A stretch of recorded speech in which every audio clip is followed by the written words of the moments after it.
Bismillahirrahmanirrahim. Alhamdulillahirabbil alamin. Allahumma sholli ala sayyidina Muhammad wa ala ali sayyidina Muhammad. Assalamualaikum warahmatullahi wabarakatuh. Halo teman-teman, apa kabar semua? Mudah-mudahan teman-teman selalu dalam lindungan Allah Subhanahu wa taala. Amin.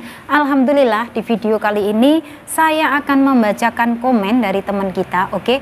So di sini datangnya dari Mbak Restu. Dan pertanyaannya seperti ini.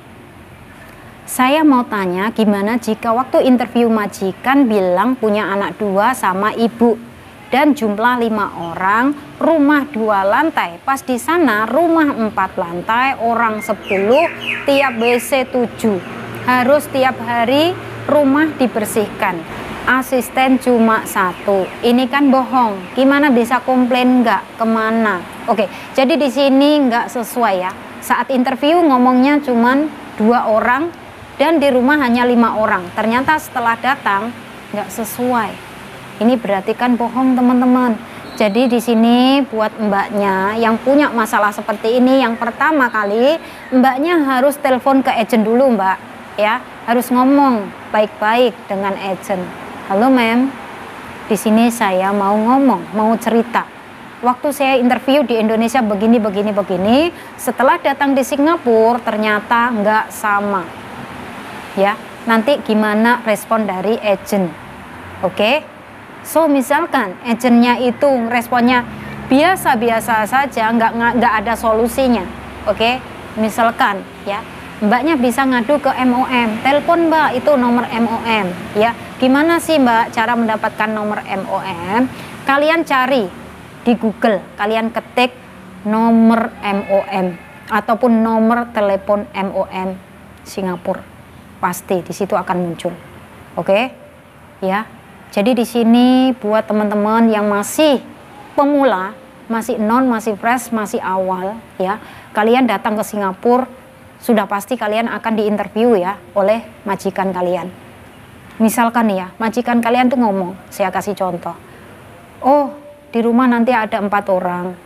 Rumah kami cuma 2. Tapi setelah sampai di Singapura nggak sesuai. Nah ini bisa dibilang bohong ya.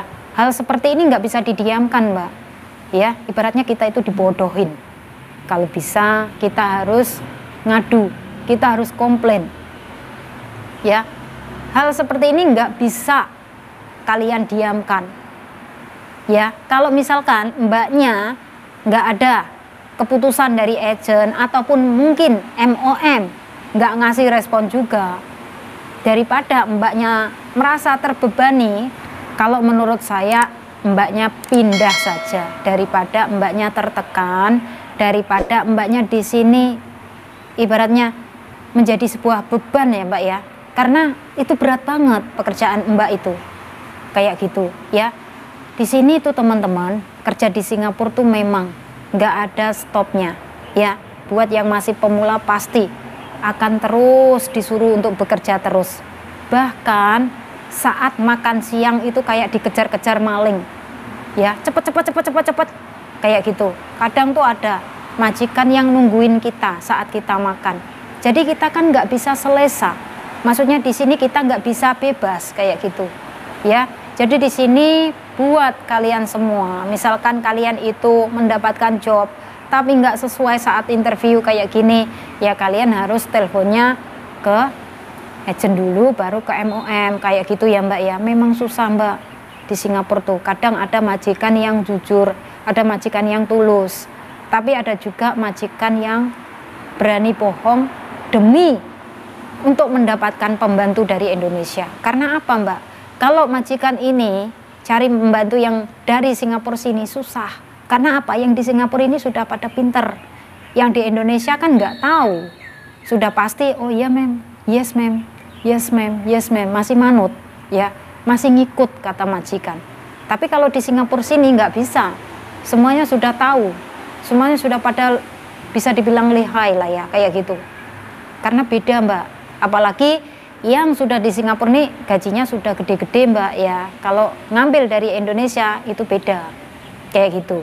Dan majikan berpikir bahwasanya ngambil dari Indonesia itu mungkin masih bisa disetir, ibaratnya masih bisa dikontrol lah ya. Anaknya mungkin nanti kamu besok ngerjain ini, besok ngerjain ini. Kan anak yang baru-baru itu nggak berani ngelawan toh. Beda ceritanya dengan yang sudah lama di Singapura. Pasti sudah berani melawan omongan majikan. Tapi bukan berarti di sini saya belasan tahun terus saya ngelawan ngomong majikan ataupun saya kurang ajar sama majikan, bukan ya Mbak ya. Saya di sini teman-teman, meskipun saya sudah belasan tahun, tapi saya tetap menjaga attitude ya.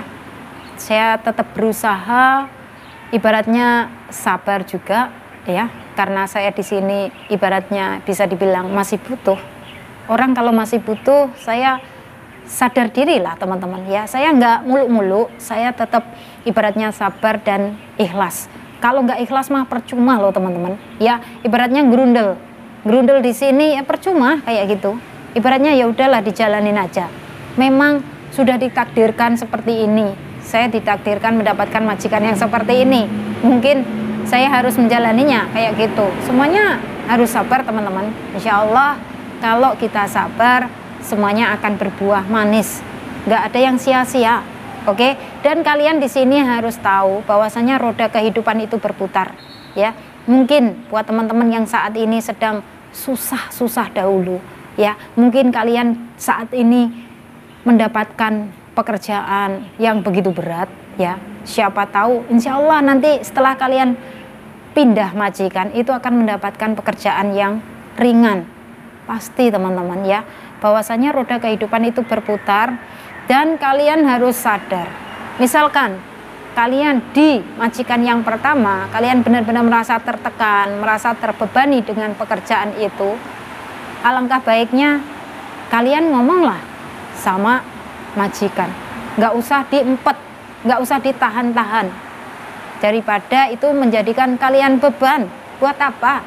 Ya. Misalkan nih, saya kasih contoh. Mbak siapa tadi namanya? Mbak Esti, oke? Dari Purworejo. Ini sebenarnya di sini mbaknya tuh teman-teman, amit-amit ya.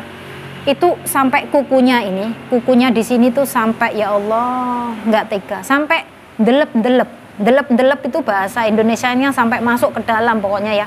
Karena saking sering nyuci baju, setiap hari itu nyuci bajunya itu pakai tangan ya. Sebenarnya ada mesin tapi nggak boleh dipakai, harus nyucinya pakai tangan secara manual. Ya Allah, sampai kukunya itu ya Allah benar-benar ya. Jadi di sini buat kalian, misalkan kalian itu nggak sanggup, ya ngomong nggak sanggup. Jangan kalian pertahankan demi uang. Insya Allah nanti kalau kalian ya mau ngomong, siapa tahu di next majikan atau di majikan yang selanjutnya kalian mendapatkan pekerjaan yang lebih ringan. Jangan pernah memaksakan diri Mbak ya. Ingatlah bahwa keluarga kalian yang ada di Indonesia itu pasti mengharapkan kepulangan kalian itu dalam keadaan baik-baik saja, mengharapkan setiap bulan itu kiriman dari kita, mengharapkan kita pulang ke Indonesia itu dengan membawa hasil, membawa kesuksesan, bukan sebaliknya. Oke, ingat dengan keluarga Mbak. Di sini kita berjuang mati-matian, ya. Kalau bisa kita juga harus ingat. Kita harus ingat dengan keluarga, bahwasanya nanti setelah 2 tahun kemudian kita harus pulang ke Indonesia. Jangan sampai kita ibaratnya di sini nggak apa-apa lah, seperti ini nggak apa-apa. Jangan seperti itu. Saya itu sampai ibaratnya ya Allah di sini tuh sakit banget, sampai nggak tega loh teman-teman. Bener sekali ya, kukunya itu sampai ya Allah, saking mungkin karena dari efek dari sabunnya atau ya mungkin dari sabun nggak cocok kayak gitu ya, jadi bisa merusak kuku kayak gitu.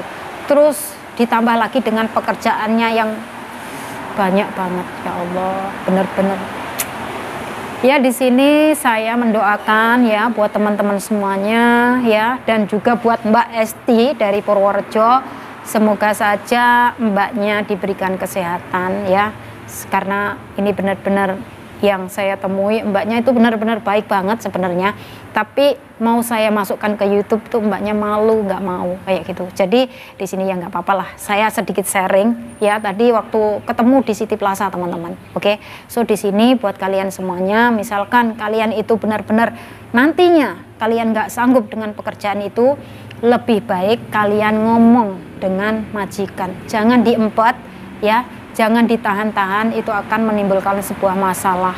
Ya Mbak ya, ingatlah dengan keluarga, bahwasanya keluarga kalian itu di Indonesia pasti akan mengharapkan kepulangan kalian itu dalam keadaan baik-baik saja, mengharapkan kepulangan kalian itu dalam keadaan sukses. Oke teman-teman, semoga saja sharing dari saya bisa bermanfaat dan kalian bisa cek di video-video saya sebelumnya. Semoga saja bisa memotivasi buat teman-teman yang kepengen berjuang ke negara Singapura. Oke, nggak lupa juga di sini saya selalu memberikan support, memberikan dukungan, memberikan doa yang terbaik buat teman-teman semuanya. Semoga diberikan kemudahan, kelancaran, semoga kalian semuanya nantinya bisa dipertemukan dengan keluarga majikan yang baik, mendapatkan pekerjaan yang ringan sesuai dengan yang teman-teman harapkan. Oke teman-teman, dan saya akhiri sampai di sini. Akhir kata, wassalamualaikum warahmatullahi wabarakatuh. See you on my next video. Bye bye.